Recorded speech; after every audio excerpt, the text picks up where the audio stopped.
right, hey guys, I'm going to show you how to do some basic operations with radicals. So the first couple examples I'm going to start with is just simplifying radicals. If you remember, one of the most popular methods is just to kind of, you probably learned this in middle school, but to kind of reduce this radical down to what we call prime factorization. In other words, break it down till you can't break it down any further. So how I kind of think of this is, especially if it's an even number, I think about like, okay, 2 times what gives me 18? In this case, it'd be 9. And then I break this 9 down and say, okay, 9 is 3 times 3. The prime factorization is 2, 3, 3. That's like if I multiply 2 by 3 by 3, that equals 18. So when we're reducing radicals, what you want to notice is we're looking for perfect squares. In other words, we're looking for two numbers that are exactly the same. So we know 9's a perfect square because it's 3 times 3. So I'm going to circle that group of 3's because this is a perfect square.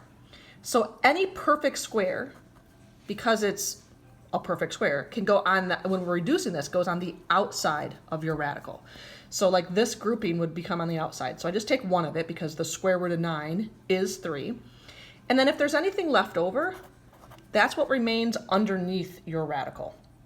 And so in this case, I would write my final answer as 3 root 2. Another way of looking at it, a lot of people try to look for the largest perfect square that goes into a number.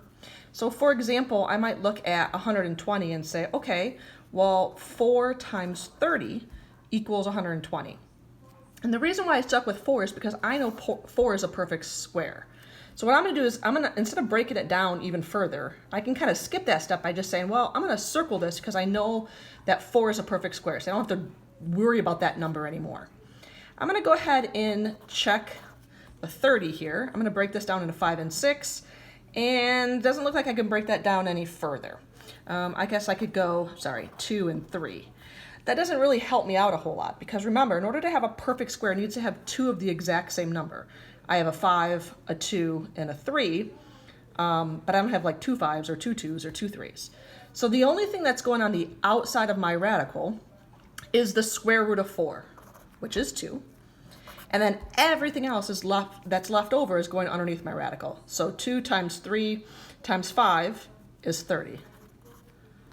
And this would be how you would simplify root 120. All right, if you are multiplying with radicals, you can multiply any two radicals together. If there were numbers on the outside, you would multiply those together first, and then multiply the numbers that are underneath the radical next. So technically on the outside of both of those radicals is a 1, and then underneath the radical is 2 and 20, which is 40. You always want to make sure you reduce this radical. So kind of like the method I just did, I'm going to say, well, 40 is 4 and 10, and I know 4 is a perfect square, and 10 is 2 and 5, and then I'm done breaking that one down. So root 40 I can reduce to, okay, the square root of 4 is 2, and then left over I have 10. So I multiply them together first, and then I reduce the radical. All right, addition. Addition and subtraction, in order for you to add or subtract radicals, they have to have the same exact radical. So kind of think of it as like fractions, right? You have to have a common denominator when you add or subtract, but you don't have to have a common denominator when you multiply fractions. Same thing goes with radicals. So with addition and subtraction, they must be the exact same.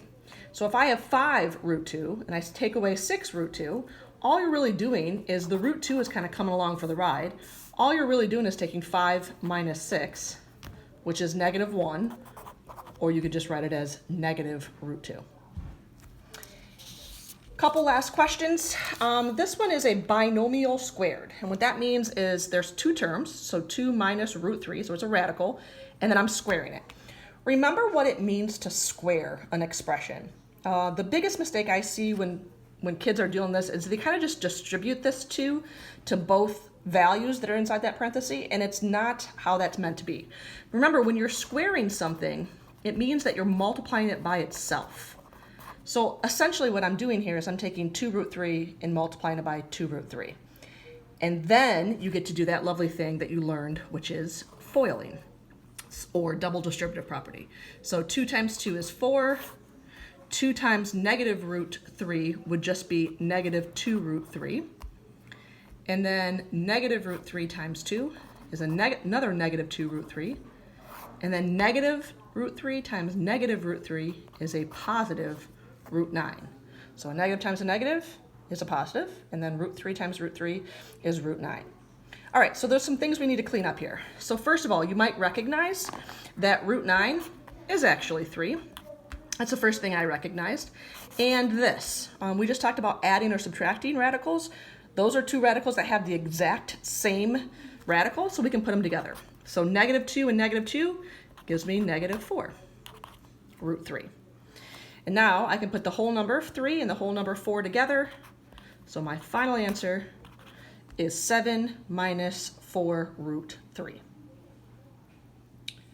All right, last but not least, something called rationalizing. So what we do with rationalizing, we want to remove all radicals that are on the bottom of your fraction. And so what I'm going to do here is I'm going to get rid of that root 3. To get rid of it, I'm going to do something that's a legal move in mathematics. In other words, what I'm going to do is I'm going to multiply the numerator and the denominator by that radical. And the reason I'm doing this is because I know that if I multiplied root 3 times root 3, that's going to give me a perfect square. In other words, we talked about it up here. Root 3 times root 3 gave me root 9, which was really just 3. So by doing this, I get rid of that radical off the bottom. I'm allowed to do this because root 3 over root 3 is the same thing as calling it 1.